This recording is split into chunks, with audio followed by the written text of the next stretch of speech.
할렐루야. 새로운 피조물 훈련소에 오신 여러분 환영하고 축복합니다. 달라스에서 조규성 전도사 인사드리겠습니다.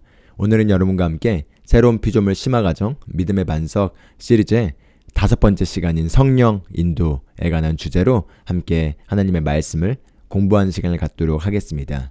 우리가 오늘 본격적으로 오후가 성령 인도 말씀을 공부하기 전에 우리가 지난 시간 1갑부터 4갑까지 배웠던 내용을 잠깐 빠르게 복습하는 시간을 가지면 좋겠습니다. 우리가 무엇보다도 먼저 이 과정을 시작하면서 그리스도인 했을 때 우리가 이제 가져야 될 개념에 대해서 계속해서 반복해서 나눴었죠. 이제 우리가 그리스도인을 했을 때 우리가 가져야 될 우리의 기본적인 개념은 바로 하나님의 생명, 하나님의 본성을 가진 자들입니다. 바로 이 하나님의 본성을 우리에게 주기 위하여 예수 그리스도께서 오셨습니다. 그래서 예수 그리스도께서 오셔서 단지 우리를 구원하기 위해서만 오신 것이 아니라 구원을 통해서 결국 우리 안에 이 하나님의 생명, 본인이 가지고 있었던 그 생명과 동일한 생명을 우리 안에 주기 위해서 오셨고, 그리고 우리 안에 그 생명을 주셨을 뿐만 아니라 그 생명을 가진 자만이 누릴 수 있는 최대치의 그 풍성한 삶을 살게 하기 위해서 오셔서 그 일을 다 성취하시고 완성하셨습니다. 그렇기 때문에 우리가 이제 그리스도인이라고 했을 때 우리가 항상 기억해야 될, 우리가 가져야 될 개념은 바로 우리 안에 이 하나님의 생명과 본성을 우리가 가진 자들이라는 것이고요. 그리고 우리가 이제 그리스도인 했을 때 또한 떠올려야 될 개념은 바로 정복하고 다스리는 삶입니다. 하나님께서 아담에게 최초 인류인 아담을 창조하실 때 하나님께서 그들에게 복을 주심에 이르시되 생육하고 번성하고 땅에 충만하며 땅을 정복하고 다스리라고 말씀하셨습니다. 바로 이것이 인간을 향한 하나님의 바로 본래 계획이자 본래 목적이었고, 그 하나님의 인간을 향한 계획과 목적은 지금까지 변하지 않고 동일합니다. 그런데 아시다시피 죄로 말미암아 이 목적이 변질되게 되었고, 그리고 그것을 다시 회복시키고 더 나은 것을 제공하기 위해서 예수 그리스도께서 오셔서 우리에게 이제 그분의 생명과 본성을 주셨습니다. 그렇기 때문에 이제 우리가 이 땅에 사는 삶에서 우리가 그리스도인으로서 가져야 될 삶의 모습은 정복하고 다스리는 삶입니다. 그리고 이 정복하고 다스리는 우리 삶의 모습에 대해서 특히 신약 성경에서 그리스도 안에서 우리가 어떠한 삶을 살 수 있는지를 보여주고 있고, 이제 우리가 그런 그림을 보면서 비록 우리 삶이 그것과 일치하지 않더라도 우리가 말씀을 통해서 우리가 살아갈 수 있는 우리 삶의 모습과 우리가 누구인지에 대한 모습을 보고 거기에 기반해서 끊임없이 우리가 성장해 나간다면은 결국 우리가 다 그와 같은 삶을 살게 되도록 되어 있는 게 하나님께서 정하신 삶입니다. 그렇기 때문에 우리가 일가 내용을 통해서 진리가 너희를 자유케 하리라 라는 내용을 함께 나눴었죠. 무엇보다도 결국 하나님의 말씀이 바로 우리 삶에 대한, 그리고 우리가 누구인지에 대한, 우리가 어떤 인생을 살 수 있는지에 대한 완전한 영적인 정보를 제공해 주고 있고, 그리고 우리가 우리 인생을 이 하나님의 말씀 위에 세울 때에만 우리가 그와 같은 보장된 성공의 결과를 누리는 삶을 살 수 있는 것을 나눴습니다. 그렇기 때문에 우리가 이제 우리가 하나님의 말씀을 우리 안에 집어넣어서 말씀이 우리 안에 진리로서 자리매김하는 데 있어서 방해되는 우리의 기준, 우리의 사고방식, 우리의 생각들을 다 내려놓고 하나님의 말씀으로 세우기로 결단하는 게 1가 내용이었다면, 이제 2가 내용을 통해서 바로 성경의 맥에 대해서 나눴습니다. 바로 이제 우리가 하나님의 말씀 위에 우리의 인생을 세우기로 했는데, 이 성경 전체는 어떤 맥을 가지고 있는가, 어떤 내용을 얘기하고 있는가에 대해서 성경 전체에 구약과 신약이 흐르고 있는 바로 줄기가 있다는 거죠. 바로 그 줄기가 바로 예수 그리스도께서 오셔서 우리를 구원하시고 우리를 새로운 피조물로 만드시는 것이 바로 성경 전체의 줄기이자 맥이라는 것을 나눴습니다. 그래서 구약은 오실 그리스도에 대한 모형과 그림자를 보여주고 있다면은 신약은 오신 그리스도와 이제 이 그리스도께서 오셔서 이제 새로운 피조물로서 우리가 어떤 삶을 살 수 있는지에 대한 모습을 보여주고 있는 게 성경 전체에 흐르고 있는 메시지고요. 우리가 이제 이 안경을 가지고, 우리가 이 그림을 가지고 성경 어딜 가더라도 이 그림으로 우리가 본다면은 성경 안에서 말씀대로 우리가 바르게 우리 위치에서 차지하고 우리가 우리 삶을 세울 수 있을 것입니다. 그런 가운데서 우리가 지난 3가 시간에는 이제 그리스도인은 우리가 누구인가에 대해서 여러 가지 내용을 가지고 나눴습니다. 우리가 그리스도인으로서 우리가 하나님의 본성, 생명을 가지고 있다는 것에 대해 나눴고요. 또 우리가 그리스도인으로서 사탄을 이미 이겼기 때문에 사탄은 패배한 적이고 우리가 더 이상 사탄을 두려워할 필요도 없고 그들은 우리 발 아래에 있다라는 걸 나눴습니다. 그뿐만 아니라 이제 우리가 우리 영 안에, 거듭난 영 안에 우리 모두가 다 일정 분량의 믿음을, 산을 옮길 수 있는 일정 분량의 믿음을 우리가 가지고 태어난 것을 나눴고요. 우리가 바로 그리스도인으로서 의롭게 된 것에 대해서 나눴었습니다. 이제 이 의에 대해서 우리가 더 이상 행동을 생각하는 것이 아니라 항상 본성을 생각해야겠습니다. 그래서 우리가 그리스도인으로서 의롭게 된 걸 나눴고 또 우리가 은혜를 받은 것을 나눴었습니다. 그리고 이 은혜는 바로 우리가 능력을 얘기하고 영적인 안에서부터 흘러나오는 능력으로서 결과를 창출해내는 것과 관련된 그 은혜에 대해서 나누고 그리고 우리가 하나님의 실제적인 자녀가 되었고 그리고 우리가 이제 바로 하나님의 옳고 그름을 나타내는 바로 하나님의 트로피인 하나님의 의가 되었다는 것에 대해서 나누는 시간을 가졌습니다. 그래서 3가 내용을 계속해서 반복해서 듣는다면은 계속해서 우리가 누구인지를 보여주고 있는 말씀들이기 때문에 바로 우리와 직접적으로 연결되는 말씀이고 그걸 통해서 우리가 우리의 자아의식을 우리를 바라보는 우리의 관점과 우리의 인식과 우리 인생을 바라보는 우리의 관점을 끊임없이 이 하나님의 말씀으로 새롭게 하고 우리의 영을 계속해서 말씀으로 먹이는 시간을 가지면 좋겠습니다. 그래서 저희 새로운 피조물 훈련소에서 매일 하고 있는 고백 기도에도 계속해서 우리의 정체성과 우리가 그 각 분야마다 거기에 해당되는 말씀들을 우리가 함께 묵상하면서 우리가 누구인지를 계속 세우는 그런 작업을 함께 하고 있습니다. 그게 3가 내용이었다면 이제 4가에서는 기도에 관해서 우리가 함께 공부하는 시간을 가졌죠. 무엇보다도 이제 신약의 새로운 피조물의 기도는 하나님께 무언가를 울면서 구하고 구걸하는 기도가 아니라 이제 그리스도 안에서 모든 것이 바로 우리 것이 되었고 이제 우리가 우리의 위치를 차지해서 그것을 믿음으로 받아 누리기만 하면 되는 것에 대해서 우리가 나눴습니다. 그렇기 때문에 이제 우리가 기도했을 때 우리가 가져야 될 개념도 우리가 패배하는 그리스도인의 모습이 아니라 승리하는 그리스도인으로서 환경의 피해자의 모습이 아니라 환경을 다스린 자의 모습으로서 상황에 대해서 불평하고 원망하면서 하나님께 불만을 토로하는 것이 아니라 감사와 기쁨과 찬양이 넘치는 가운데서 믿음으로 구하고 영 안에서 기도하고 그리고 우리가 승리하는 삶을 사는 그런 그리스도인의 모습을 우리가 붙잡고 우리가 기도에 대해서도 응답받을 수밖에 없는 이 기도의 원리를 알고 우리가 나아갈 것에 대해서 나누는 시간을 가진 게 지난 4가 기도의 내용이었습니다. 그럼 이제 오늘 5가 정말 중요한 성령 인도와 관련된 내용을 이제 본격적으로 나누도록 하겠습니다.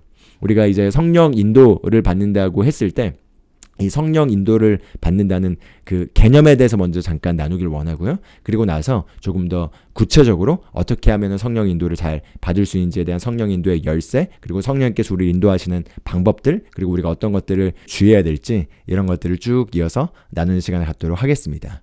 예, 그렇습니다. 우리가 이제 그리스도인으로서 하나님의 자녀가 되었기 때문에 우리의 영은 거듭나게 되었고 하나님의 본성과 생명을 갖게 되었습니다. 그럼에도 불구하고 우리의 생각은 아직 새로워지지 않았기 때문에 하나님의 말씀을 통해서 끊임없이 우리의 사고방식, 우리의 의식을 말씀으로 새롭게 함으로써 우리가 생각이 계속해서 새로워지는 것만큼 우리가 변화를 누릴 수 있게 되어 있습니다. 그런데 그뿐만 아니라 말씀으로 우리의 생각을 새롭게 하는 것뿐만 아니라 또한 이제 성령님께서 우리 안에 거하실 수 있게 되어서 거듭난 하나님의 자녀인 저와 여러분을 인도해 주시도록 우리 안에 오셨습니다. 그렇기 때문에 우리가 승리하는 그리스도인의 삶을 살기 위해서는 하나님의 말씀으로 우리의 생각을 계속해서 변화시키고 말씀을 따라 살아가고 그뿐만 아니라 우리 안에 거하시는 성령님의 인도를 잘 받고 그 성령님의 음성을 잘 듣고 그리고 성령님의 인도를 따라 행하는 삶이 너무나 중요한 승리하는 그리스도인의 삶의 요소라고 할 수가 있겠습니다. 그렇기 때문에 오늘 본문 성경 구절 요한복음 14장 26절 말씀을 먼저 읽고 그리고 성령 인도의 개념에 대해서 먼저 한번 나눠보도록 하겠습니다. 같이 한번 읽어보도록 하겠습니다. 위로자 곧 아버지께서 내 이름으로 보내실 성령님 그분께서 너희에게 모든 것을 가르치시고 내가 너희에게 무엇을 말하였든지 너희가 그 모든 것을 기억하게 하시리라 이렇게 얘기하고 있습니다. 그래서 우리가 이 성령님이 바로 모든 그리스도인들에게 제공되었습니다. 그래서 우리가 이 성령님은 바로 삼위의 하나님이십니다. 하나님은 삼위일체 하나님이시죠. 아버지 하나님과 아들 하나님과 그리고 성령 하나님이 다 한 분 하나님이시지만 각각 다른 인격체로서 다른 인격으로서 존재하십니다. 그리고 바로 아들 하나님이신 예수 그리스도는 예수 그리스도로서 육신으로 나타나시기 전에 말씀이셨습니다.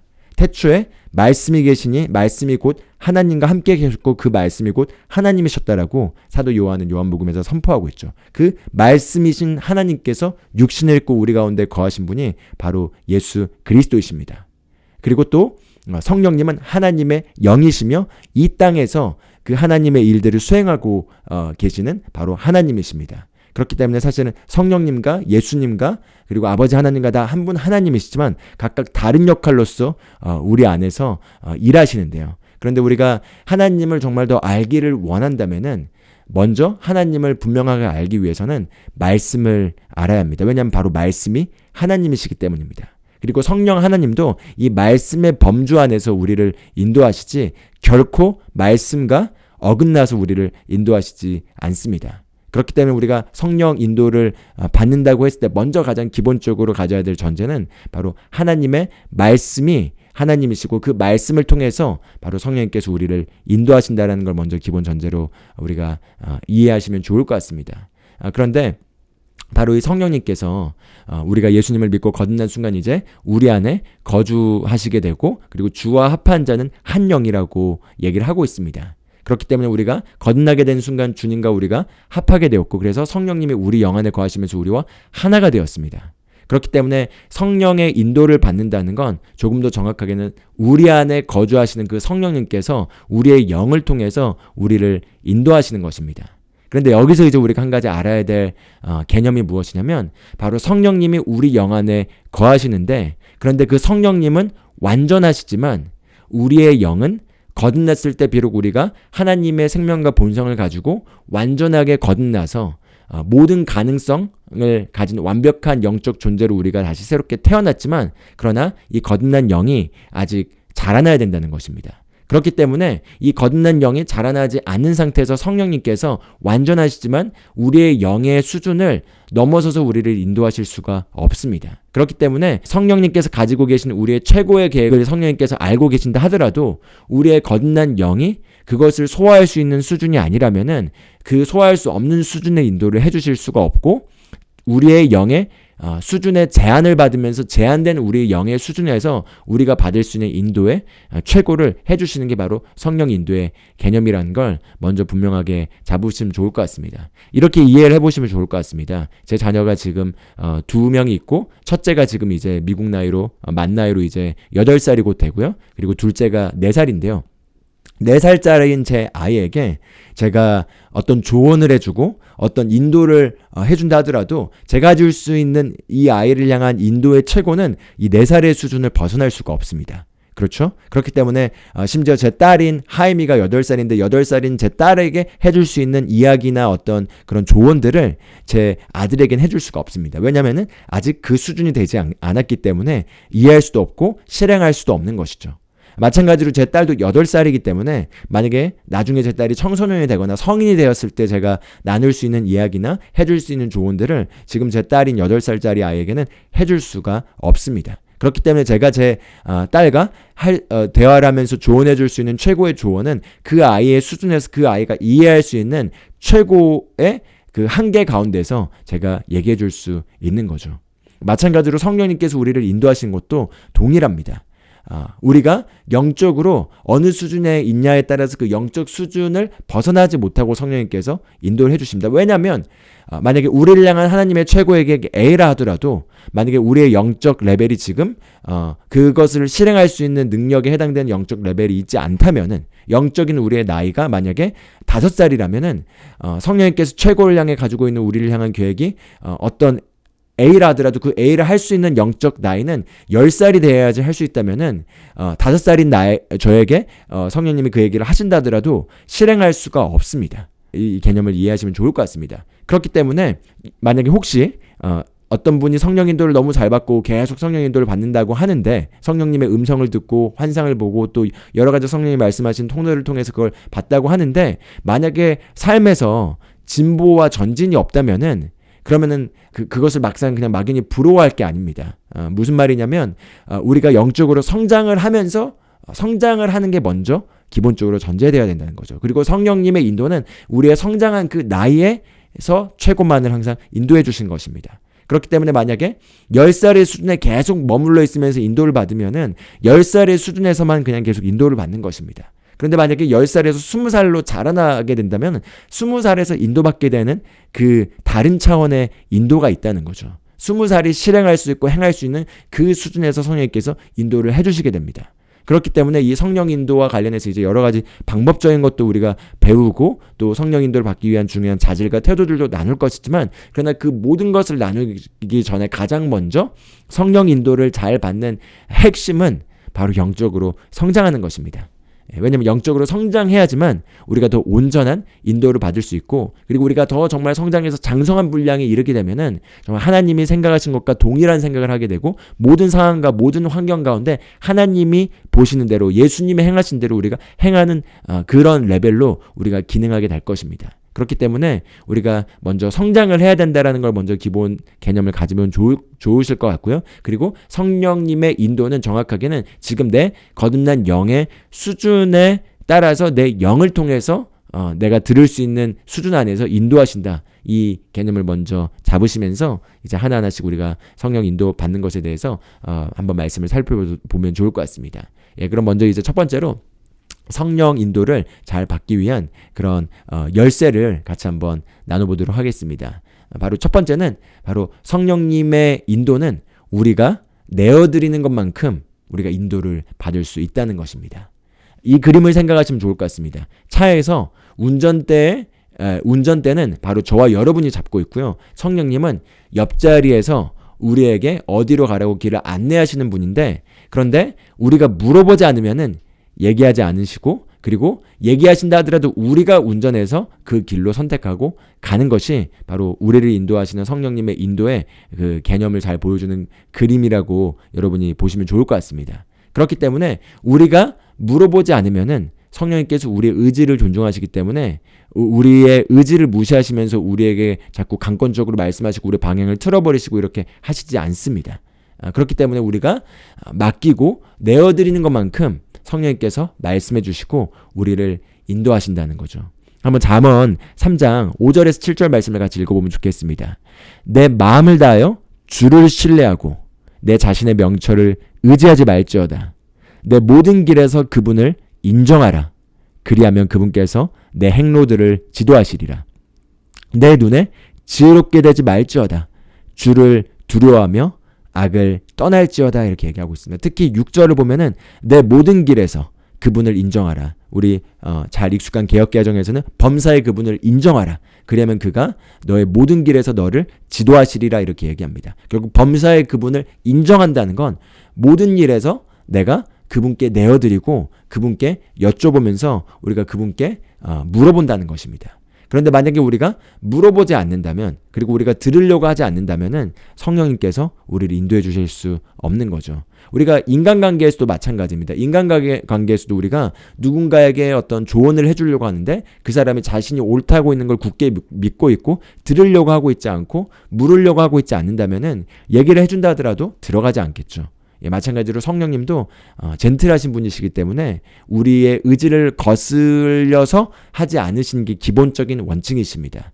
때로는 우리의 목숨과 관련되어 있거나 아주 중요한 결정과 관련되어 있을 때는 우리에게 말씀하시기도 합니다. 그러나 그럼에도 불구하고 우리가 들어야 된다는 거죠. 그리고 우리가 그걸 들었다 하더라도 우리가 내리는 선택은 우리가 선택을 내려야 된다는 거죠. 그렇기 때문에 우리가 맡기는 것만큼 성령님께서는 인도를 하신다는 걸 먼저 첫 번째 열쇠로서 우리가 기억하시면 좋을 것 같습니다. 그럼 두 번째는 무엇이냐? 바로 우리 모두는 그리스도인이라면, 하나님의 자녀라면 성령님의 음성을 들을 수 있다는 것입니다. 성령님의 인도를 받을 수 있다는 것입니다. 성령님의 인도를 받는 것과 관련해서 성령님께서 이용하신 여러 가지 통로들이 있는데 그건 조금 이따 나누도록 할 것입니다. 그런데 그런 성령님의 인도를 통해서 인도를 받는 어떤 분들의 얘기를 들으면서 와, 저분은 사역자니까, 와, 저분은 위대한 하나님께 쓰임받는 사람이니까 저런 소통을 하고 저렇게 인도를 받구나 라고 결코 생각해선 안 됩니다. 우리 모두가 다 하나님의 자녀라면은 동일하게 성령님의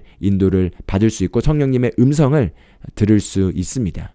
요한복음 10장 27절에서 예수님께서 이렇게 얘기합니다. 내 양들은 내 음성을 들으며 나는 그들을 알고 그들은 나를 따르느니라. 이렇게 얘기합니다. 내 양들은 내 음성을 들으며, 만약에 우리가 하나님의 자녀라면 우리는 그분의 양입니다. 그렇기 때문에 예수님께서 내 양은 내 음성을 들으며 라고 말씀하셨기 때문에 나는 그런데 한 번도 들어본 적이 없는 것 같은데 나는 좀 인도받는 게 어려운 것 같아.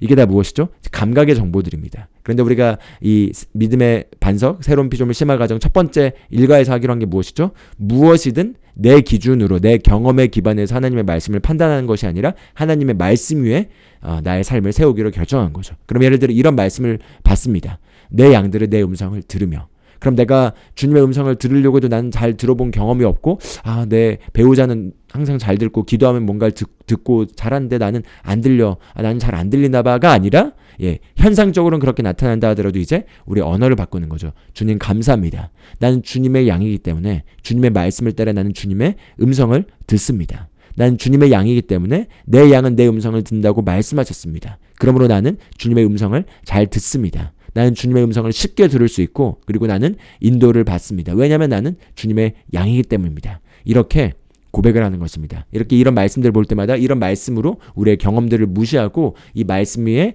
우리의 언어를 바꾸고 그렇게 우리의 태도를 바꾸고 그렇게 하나씩 세워 나가는 것입니다. 그래서 로마서 8장 14절에도 이렇게 나옵니다.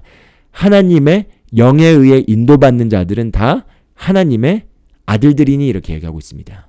자, 하나님의 아들들은 하나님의 영에 의해 인도받는다는 거죠.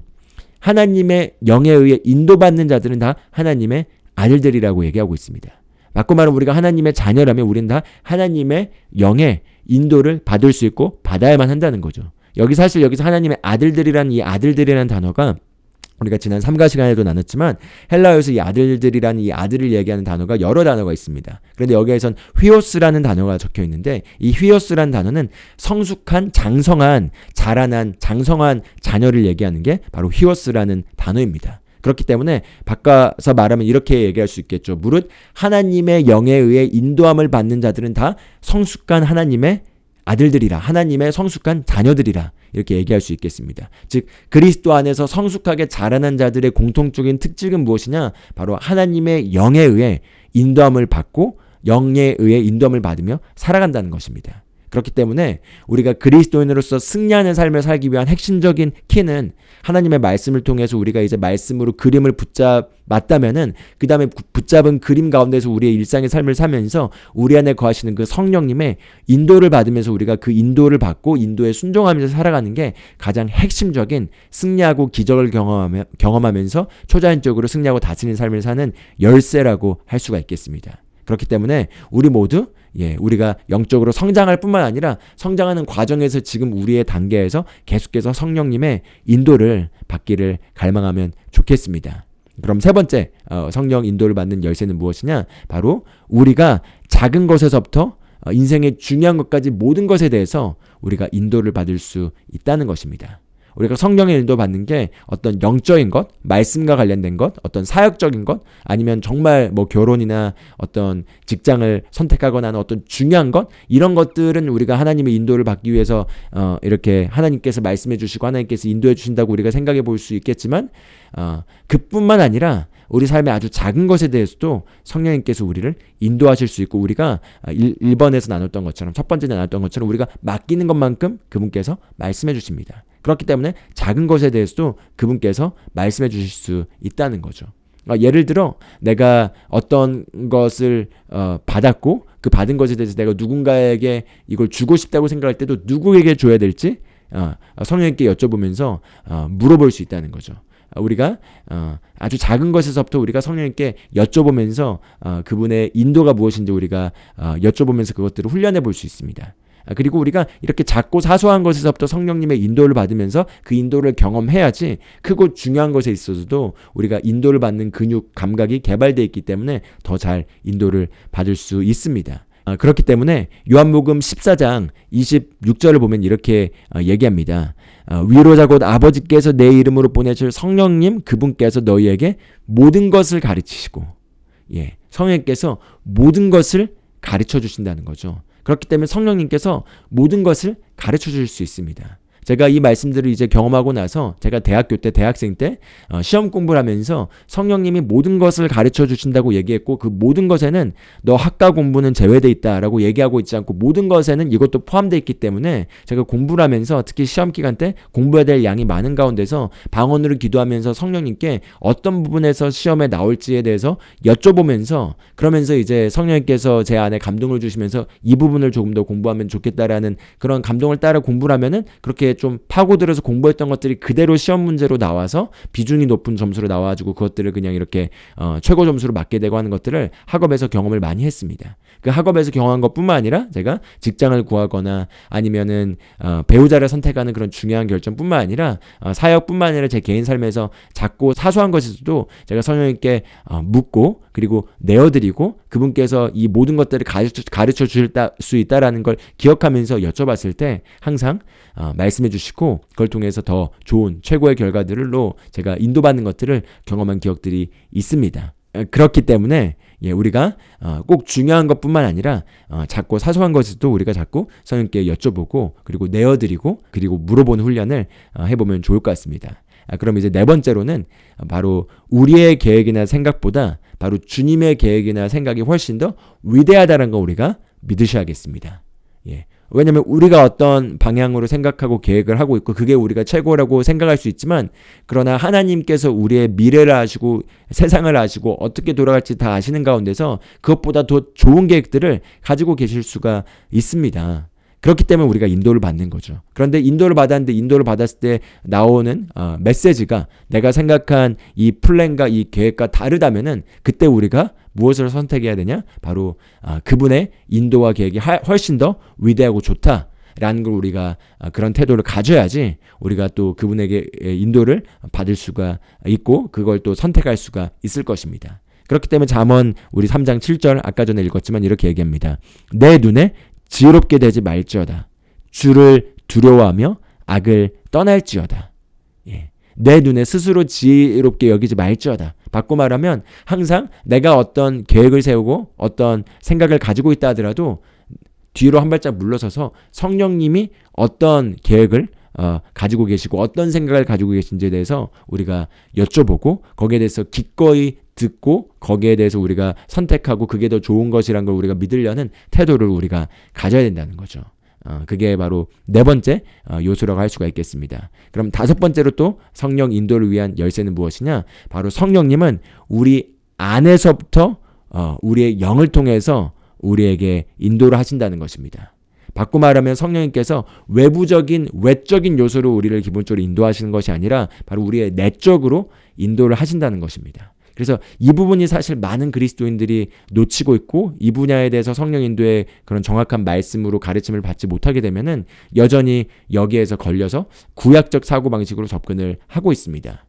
외적인 요소로 인도한다는 건 무엇이냐면 외부에 나타나는 현상과 사건을 보고 인도를 받는 것입니다. 예를 들어 내가 내일 일어났을 때 밖에 나가서 이걸 봤으면은 이게 만약에 이렇게 돼 있으면은 그게 하나님의 뜻인 걸로 알겠습니다. 하는 어떤 그런 외부의 현상에서 어떤 현상이 일어나면 그게 하나님의 뜻인 걸로 알겠습니다라고 하는 게 다 외적인 요소로 인도함을 받는 건데 그거는 신약의 새로운 피조물들을 향한 하나님의 인도 방식이 아닙니다. 그럼 성경을 한번 들어가서 성경에서 어떻게 이걸 보여주고 있는지 한번 봐보길 원합니다. 구약은 기본적으로 거듭난 하나님의 자녀들이 아니었기 때문에 성령님이 그들 안에 내주하실 수 없었고 그렇기 때문에 그들 안에서부터 그들의 영을 통해서 기본적으로 인도를 하실 수가 없었습니다. 그렇기 때문에 구약의 성도들에게 하나님께서 인도하실 때는 외적인 사건들, 외적인 현상들을 사용하셨습니다. 그렇기 때문에 구약의 대표적인 외부적인 환경의 인도를 받는 사례가 기드원의 양털이라고 할 수가 있겠습니다. 그래서 그 많은 그 사례를 기반해서 기드원이 그 양털을 가지고 나타나는 현상에 의해서 하나님이 오케이 하신지 아닌지를 이렇게 확인한 것처럼 우리도 밖에 나가서 내가 이 숫자를 계속 보고 있어. 이 숫자를 봤기 때문에 하나님이 나에게 이걸 인도하시는 것 같아. 오늘 구름에 이게 보였어. 이게 보였기 때문에 뭔가 오늘 계속 이런 구름이 반복해서 보이고 있기 때문에 하나님께서 나에게 이걸 말씀하시고 있는 것 같아. 이게 다 지금 외적으로 인도를 받는 예시라는 거죠. 그런데 신약으로 가셔서 정확하게 마지막으로 외적인 요소에 의해 인도받는 장면은 사도행전 1장에서 이제 유다 유다가 이제 자살해서 죽었죠. 예수님을 배신하고. 그래서 이제 12사도에서 11사도가 되었기 때문에 한 명의 더 새로운 사도를 뽑기 위해서 이제 이 사람과 이 사람 중에 어떤 사람을 뽑아야 될지 제비 뽑기를 하는 장면이 나옵니다. 그래서 이 제비를 뽑아서 이게 나오면 하나님 이 사람으로 알겠고 이게 나오면 이 사람으로 알겠습니다라고 하는 장면이 나와서 이것 또한 외적인 요소에 의해서 인도받는 장면이라고 할 수 있겠죠. 그런데 그게 사도행전 1장에서 나온 사건입니다. 그들이 아직 성령님을 받기 전의 사건이라는 거죠. 그런데 사도행전 2장에서 그들이 성령을 받고 난 이후부터 사도행전 2장부터 이제 신약성경 전반에 걸쳐서 더 이상 외적인 요소에 의해서 인도를 받는 장면이 더 이상 나오지 않습니다. 왜죠? 이제 왜냐하면 성령님께서 우리 안에 거하셨기 때문에 바로 우리 안에 거하셔서 우리의 영을 통해서 우리에게 직접적으로 내적으로 확신을 주고 내적으로 컨펌을 주면서 우리를 인도하실 수 있는 더 좋은 시대가 왔고 더 좋은 그 루트가 생겼기 때문에 이제 새로운 피조물로서 신약의 성도로서 우리가 기본적으로 성령님의 인도를 받는 것은 외부적인 환경의 인도를 받는 것이 아니라 바로 우리의 내부에서부터 내적으로 우리 안에 거하신 성령님의 우리 영을 통해서 말씀하신 루트를 통해서 우리가 인도를 받는 게 가장 안전하고 그리고 올바른 방법이라고 할 수가 있겠습니다. 그렇기 때문에 만약에 내가 계속해서 밖에 나타나는 어떤 외부의 현상을 보고 그 현상을 따라서 이게 하나님이 이렇게 현상이 나타났기 때문에 하나님이 이렇게 말씀하시고 계신 거라는 걸로 인도를 받는 거에 혹시 익숙하시고 그런 인도를 받았던 경험이 있다면은 우리가 영적으로 어린아이일 때는 그런 인도를 하나님께서 은혜로 베풀어 주시기도 합니다. 그러나 말씀에서 보여주고 있는 온전한 방향으로 가는 것에 있어서는 그게 온전한 우리를 향한 하나님의 인도가 아니라는 거죠. 그렇기 때문에 계속해서 그런 인도를 외적인 걸로 추구하게 되면은 어느 순간 막히게 되고 그게 맞지 않는 것들을 경험하게 될 겁니다. 왜냐하면 말씀을 통해서 보여주고 있는 것처럼 하나님께서 우리를 인도하시는 이제 신약의 시대의 새로운 피조물의 인도는 바로 우리의 내적으로 우리 안에서부터 우리를 통해서 인도하시기 때문인 것입니다. 그래서 이따가 이제 우리 내적으로 어떤 방법을 통해서 인도하신지 하나하나 보도록 하겠습니다. 그러나 이제 기억하셔야 될 건 더 이상 외적인 환경을 보면서 자꾸 2차가 보이고 2차가 보이고 2차가 보이니까 2차를 통해서 하나님께서 어떤 이걸 말씀하신 것 같다 이런 외부적인 환경을 찾아서 이렇게 인도받는 것들을 조금 더 멈추시고 우리 안에 우리가 배우게 될 방법들을 따라서 인도받는 것을 연습해 보시면 좋을 것 같습니다. 그렇기 때문에 예를 들어 누군가가 나에게 어떤 예언을 해줬다. 이것도 뭐죠? 외부에서 누가 예언을 해준 거죠. 그렇기 때문에 그 예언을 누가 한 거에 대해서 절대 무턱대고 받아서 그것을 나를 향한 하나님의 인도를 생각하고 그렇게 인도를 따라가면 안 되겠습니다. 예언 또한 외부에서 온 것입니다. 그렇기 때문에 반드시 내 영에서부터 그 예언에 대해서 어떻게 반응하는지를 확인해보고 그것들을 반드시 점검해 봐야 됩니다. 왜냐하면 예언 또한 외부에서 온 거기 때문인 거죠. 그렇기 때문에 그 예언을 하신 분이 영적으로 성숙한 사역자라 하더라도 틀릴 수가 있습니다. 그렇기 때문에 반드시 내 영에서 내 거듭난 영에서 그거에 대해서 성령님께서 같은 컨펌을 주시는지를 우리가 확인하면서 내부에서 확인을 해야 된다는 거죠. 이것과 관련해서는 조금 이따 더 나누도록 하겠습니다. 그래서 이렇게 우리가 5번째 성령님의 인도는 우리 안에 내부에서부터 온다는 걸 나눴다면은 이제 6번째로 성령 인도를 받는 열쇠로서 우리가 기억해야 될 건 성령님께서 우리에게 이 인도하시기 위해서 말씀하시고 사인을 주시지만 그것을 보고 결정하는 것은 우리가 해야 된다는 거죠. 그래서 이것과 관련해서 한번 말씀을 보길 원합니다. 사도행전 16장 6절에서 10절 말씀을 한번 보도록 하겠습니다.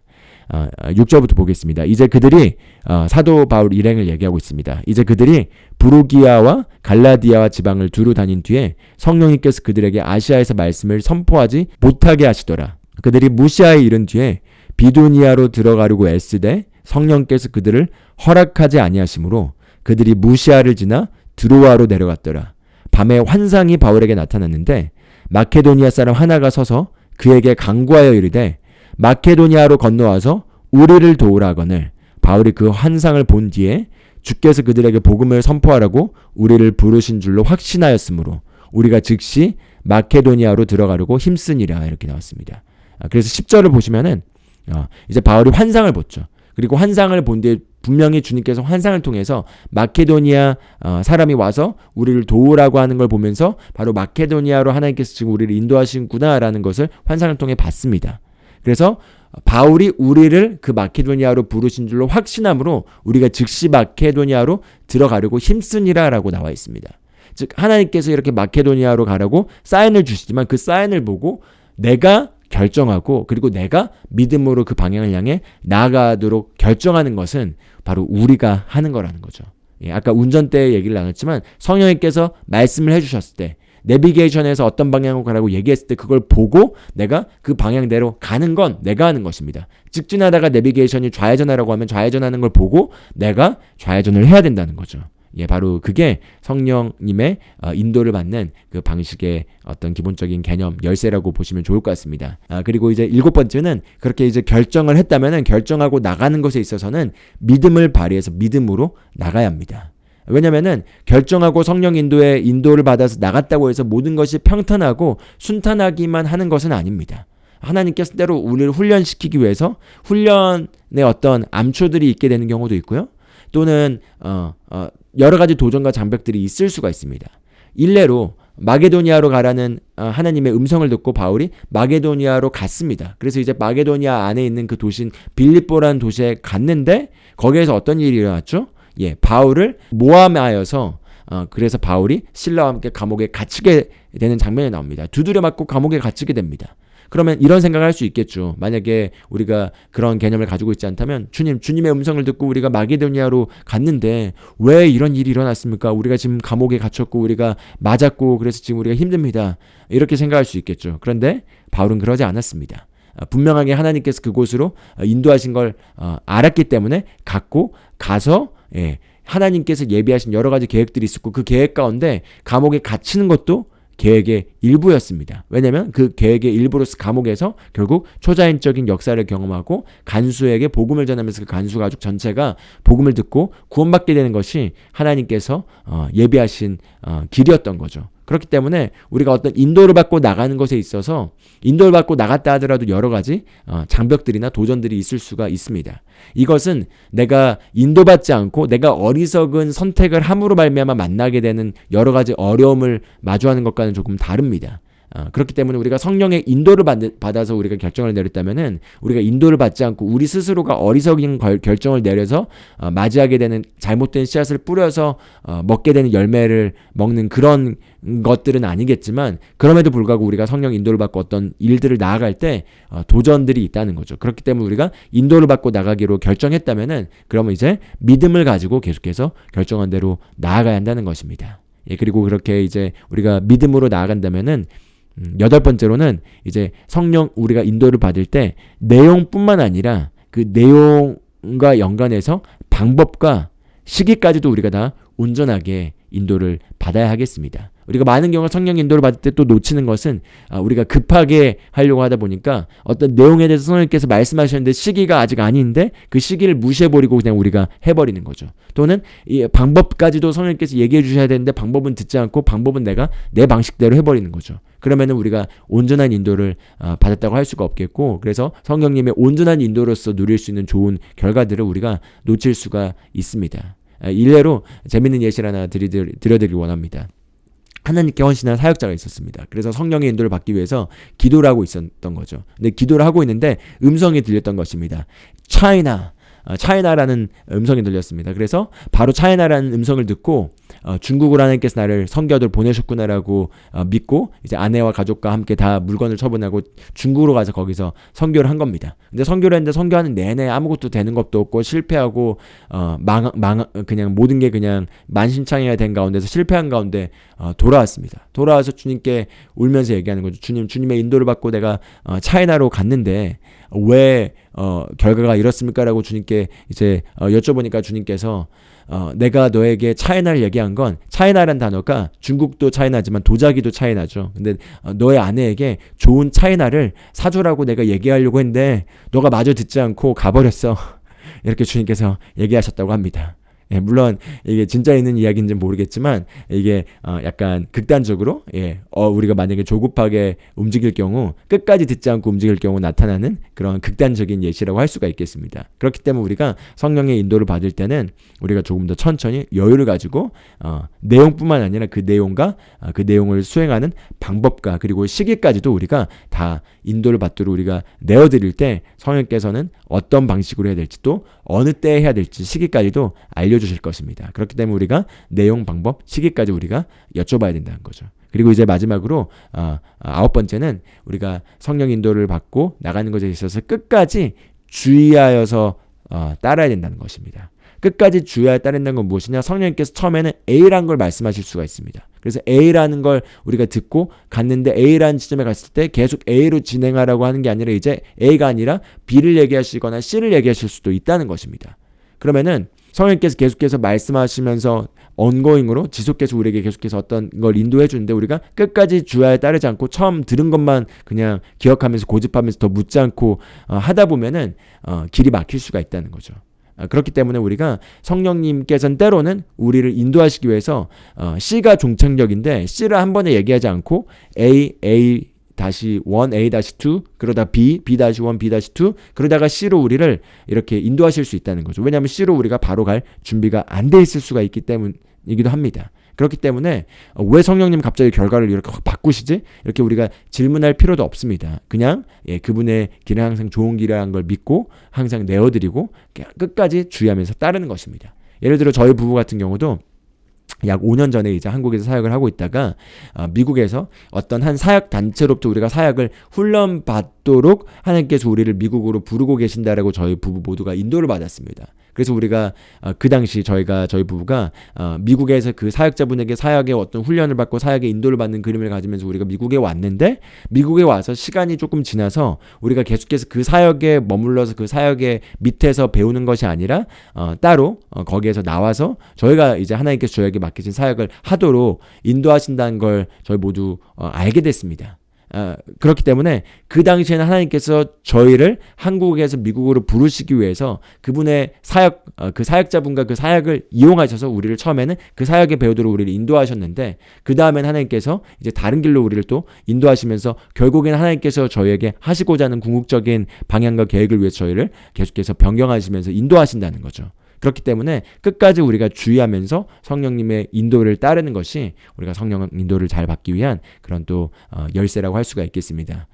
이하 이렇게 9가지로 성령 인도 잘 받는 열쇠에 대해서 나누는데 한번 복습해 볼까요? 첫 번째는 바로 우리가 성령님께 내어드리는 것만큼 성령님께서 말씀해 주시고 인도해 주신다라는 걸 나눴습니다. 운전대를 잡고 있는 건 나고 성령님은 내 옆자리에 동승하셔서 내가 묻는 거에만 얘기해 주시는 분이시다. 그리고 얘기해 주신다 하더라도 그걸 내가 선택하고 가는 건 내가 하는 거다. 이 그림을 붙잡으면 좋겠습니다. 두 번째는 우리 모두 다 하나님의 자녀라면은 내 양은 내 음성을 듣는다고 했기 때문에 우리 모두 성령님의 음성을 들을 수 있다는 것입니다. 세 번째는 우리가 크고 중요한 것만 성령님께서 인도해 주신 것이 아니라 우리 삶에서 작고 세밀한 것에 대해서도 사소한 것에 대해서도 우리가 여쭤본다면 성령님께서는 우리를 돕는 자로 오셔서 우리를 위로자로 오셔서 우리에게 모든 것을 가르치시고 안내해 주시기 때문에 인도해 주실 수 있다는 것에 대해서 나눴습니다. 네 번째는 비록 우리의 계획이나 생각이 이렇다 하더라도 항상 주님의 계획은 우리의 계획보다 더 크고 위대하심을 믿고 때론 내가 생각했을 땐 그건 그렇게 보이지 않는다 하더라도 더 좋아 보이지 않는다 하더라도 만약에 주님의 인도가 분명하게 그걸 얘기한다면은 그게 훨씬 더 좋다라는 걸 믿고 우리가 따라야 된다는 걸 나눴죠. 그리고 다섯 번째로서는 성령님의 인도는 이젠 신약의 성도들에게는 외부적인 환경을 통해서 우리를 인도하신 것이 아니라 항상 우리의 내부에 우리의 영을 통해서 우리의 영적 컨퍼메이션을 통해서 우리 내부를 통해서 인도하신다는 것을 나눴습니다. 그리고 여섯 번째로는 성령님께서 이제 어떤 사인을 보여주신다 하더라도 그것을 결정하고 진행해 나가는 건 우리가 해야 된다는 걸 나눴었습니다. 그렇기 때문에 성령께서 어떤 걸 계속해서 말씀하셔도 우리가 그것들을 봤음에도 불구하고 결정하지 않는다면은 그러면은 인도를 우리가 못 받게 되는 거죠. 그렇기 때문에 우리가 그걸 봤다면은 우리가 이제 그걸 순종하고 결정을 해야 되는 것입니다. 그리고 일곱 번째는 그렇게 결정을 했다면은 믿음으로 나가야 된다는 거죠. 믿음으로 나간다는 건 성령 인도라는 게 모든 게 평탄하고 순탄하게 되는 것만이 아니라 때로는 도전들이 있을 수 있고 장벽들이 있을 수 있습니다. 그럼에도 불구하고 그게 성령님의 인도라면 우리가 믿음으로 이젠 차지하고 그 방향을 향해서 굳건하게 나가야 된다는 거죠. 그리고 여덟 번째로는 믿음으로 나갈 뿐만 아니라 이제 성령님의 인도에 대해서 내용과 방법과 시기까지 우리가 다 온전하게 여쭤보고 인도받는 것에 대해서 나눴었습니다. 그리고 마지막 아홉 번째로는 끝까지 주의해서 성령님의 인도가 무엇인지를 계속해서 여쭤보면서 우리가 따라가는 것을 해야 된다라는 걸 나눈 게 이 9가지 성령 인도를 받는 그 열쇠로서 가지고 있는 포인트들입니다. 그럼 이 9가지를 잘 기억하시는 가운데서 성령님께서 이제 인도하는 바로 방법들, 신약의 성도들인 새로운 피조물 우리들에게 성령께서 인도하시는 방법들을 한번 하나하나씩 살펴보면 좋겠습니다. 성령님께서 우리를 인도하시는 첫 번째 가장 우선시 돼야 되고 가장 절대적인 권위를 가져야 되는 것은 바로 그분의 말씀입니다. 예, 바로 성령님은 진리의 영이시기 때문에 진리의 말씀을 우리에게 제공해 주신 저자이시기도 합니다. 그렇기 때문에 성령님은 기본적으로 말씀을 통해서 우리를 인도하십니다. 그리고 만약에 말씀과 어긋나는 걸 만약에 하나님께서 나에게 말씀하신다고 생각한다면은 그거는 성령님의 음성이 아닙니다. 왜냐하면 결코 성령님은 말씀과 위배되게 얘기하지 않기 때문입니다. 그래서 성령께서는 기본적으로 우리에게 말씀을 통해서 인도를 하시는데요. 그 말씀을 통해서 인도하신 건 우리가 매일 성경을 읽으면서 오늘 말씀을 읽는 가운데서 성령께서 어떤 말씀들을 통해서 우리에게 오늘 일어날 일들에 대해서 어떤 것들에 대해서 답을 해주시기도 하시고 인도에 대한 어떤 방향성을 받게 되기도 하고 하는 게 기본적인 말씀을 통해서 일어나는 것입니다. 그렇기 때문에 우리가 늘 성령 말씀을 보면서 매일의 만나를 먹는 것이 너무나 중요하다고 할 수가 있겠습니다. 왜냐하면 말씀을 통해서 매일의 만나를 묵상하면서 오늘 하루 일어날 일들에 대해서 성령님은 이미 아십니다. 그 가운데서 우리가 어떤 방향으로 가야 되고 어떤 결정을 내려야 되고 어떤 선택을 해야 될지도 아시는 가운데서 기록된 말씀을 우리가 보고 있을 때 그 기록된 말씀을 통해서 우리에게 항상 응답해 주십니다. 그렇기 때문에 성령께서 우리에게 말씀을 통해서 인도해 주시고요. 또한 우리가 지역 교회로서 우리가 소속된 교회 주일 강단 메시지를 통해서도 하나님께서 항상 중요한 말씀을 우리에게 얘기해 주십니다. 이 강단 메시지가 너무나 중요한 이유는 우리가 개인적으로 성경을 보면서 성경을 통해서 우리가 성경을 골고루 읽으면서 우리가 말씀을 보는 것도 중요하지만 또 강단 메시지는 강단에 서신 사역자분께서 기도하면서 성도들을 위해서 하나님으로부터 어떤 메시지를 나눠야 될지를 기도하는 가운데서 하나님으로부터 듣고 그런 감동을 받아서 그런 메시지를 나눕니다. 그렇기 때문에 그런 강단 메시지들이 풀어질 때 하나님의 목적은 그 강단 메시지를 통해서 그걸 듣고 있는 성도들에게 축복을 하고 그 성도들이 가지고 있는 어떤 고민사항이나 문제나 삶의 여러 가지 이슈에 대해서 응답하시는 게 하나님의 목적입니다. 그렇기 때문에 그런 인식을 가지게 된다면은 강단 메시지, 내가 소속된 교회에서 강단 메시지에서 항상 주님께서 나에게 주실 말씀들이 있습니다. 그렇기 때문에 우리가 만약에 그걸 이해한다면은 기대하는 태도로 항상 갈 수 있다는 거죠. 설마 별말 아닌 어떤 말씀이 쓱 흘러나왔는데 그걸 통해서 성령께서 우리에게 가지고 있던 어떤 질문에 대한 답변을 주시기도 하고요. 또는 우리가 전혀 생각하지 않고 우리가 굳이 찾아보지 않는 어떤 부분들을 목사님께서 말씀해 주시면서 그 말씀을 통해서 또 빛이 비춰지고 안내를 받게 되기도 하고요. 하는 일들이 일어날 수 있습니다. 그렇기 때문에 강단 말씀을 통해서 저도 제가 항상 저희 성도들에게 말씀을 나눌 때 놀라운 건 제가 말씀을 나눌 때마다 그걸 잘 캐치할 줄 아는 성도분들은 항상 제가 나눈 말씀을 통해서 본인이 한 주 동안 있었던 거나 자기 삶에 고민하고 있는 것들에 대한 응답을 다 받았다고 합니다. 그래서 저희 로컬 성도 중에 한 명은 본인 집에 몰래카메라를 설치해놨냐고 저한테 물어보더라고요. 그래서 무슨 소리냐, 몰래카메라를 왜 설치했냐니까 마치 내 삶을 다 들여다본 것처럼 설교에서 그 내 삶을 들여다본 것처럼 내 삶에 필요한 것들에 대해서 다 지금 말씀으로 다 응답을 얘기해줬다고 이런 얘기를 하는 거죠. 근데 그게 무엇이냐면 바로 하나님께서 그 성도에게 응답해 주길 원하시고 저를 통해서 나오고 있는 그 강단 메시지를 통해서 그 재료를 통해서 그에게 답변을 해주는 것입니다. 그렇기 때문에 성령님께서 우리를 인도해 주시는 가장 기본적인 건 바로 그분의 말씀입니다. 이와 관련해서 시편 138편 2절 말씀을 같이 한번 보면 좋겠습니다. 138편 2절에 이렇게 얘기합니다. 내가 주의 거룩한 전을 향해 경배하며 주의 인자하심과 주의 진리로 인하여 주의 이름을 찬양하리니 주께서 주의 말씀을 주의 모든 이름 위로 크게 하셨나이다. 주의 말씀을 주의 모든 이름 위로 크게 하셨나이다 얘기하고 있습니다. 우리가 주님의 이름의 위대하심에 대해서 우리가 찬양합니다. 그런데 이 시편 138편 2절에서는 주님의 말씀을 모든 주님의 이름보다 더 높이셨다고 얘기하고 있습니다. 바로 그분의 말씀이 바로 하나님이시기 때문에 바로 말씀이 가장 우선순위 돼야 된다는 걸 보여주고 있는 것입니다. 그래서 먼저 첫 번째론 하나님께서 성령께서 우리의 영을 통해 인도하시는 것에 있어서 기본적인 첫 번째 루트는 바로 하나님의 말씀입니다.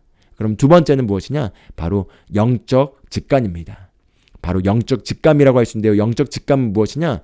바로 yes 또는 no 이렇게 예 아니오로 답변할 수가 있겠습니다. 즉 우리의 거듭난 영을 통해서 성령님께서 우리 영의 직감을 통해서 어떤 것에 대해서 이게 맞는지 아닌지 내가 이걸 선택해야 될지 말아야 될지에 대해서 yes 아니면 no 이렇게 직감으로서 우리가 인도를 받는다는 것입니다. 그리고 이 영적 직감이 우리가 거듭난 새로운 피조물로서 가장 우리가 말씀 다음에 우선순위 해야 될 통로라고 할 수가 있겠습니다. 아까 전에 나눴던 것처럼 성령님의 우리 새로운 피조물들을 인도하시는 방식은 더 이상 외부가 아니라 우리 내부라고 했죠. 그런데 내부인데 바로 우리 거듭난 영 안에 거주하시고 계시기 때문에 우리의 거듭난 영의 영적 직감을 통해서 많은 것들을 알려주십니다. 이와 관련된 성경 구절들을 한번 봐보길 원합니다. 누가복음 1장 47절을 보면 이렇게 얘기합니다. 내 영이 곧 내 구원자를 기뻐하였나니 이렇게 얘기하고 있습니다. 내 영이 기뻐하였다 이렇게 얘기하고 있습니다. 또 고린도서 후서 2장 13절을 보면은 바울이 이렇게 얘기합니다. 내 형제 디도를 만나지 못하였으므로 내가 내 영 안에서 안식을 얻지 못하여 그들과 작별하고 거기서 마케도니아로 들어갔노라 이렇게 얘기하고 있습니다. 여기서 사도 바울도 내 영이 편하지 못하였다. 안식을 얻지 못하였다. 불편했다 이렇게 얘기하고 있습니다. 그래서 영적 직감은 만약에 yes라면은 그린라이트 만약에 초록불이라면은 영적 직감으로 그냥 이게 맞다라는 걸 그냥 아는 것입니다. 근데 만약에 그게 초록불이 아니라 빨간불이라면은 불편하고 이렇게 아니라는 깨름직한 그런 것이 영적으로 그냥 두려움이나 염려에 기반해서 아닌 그런 게 아니라 그냥 영 안에서부터 아는 것입니다.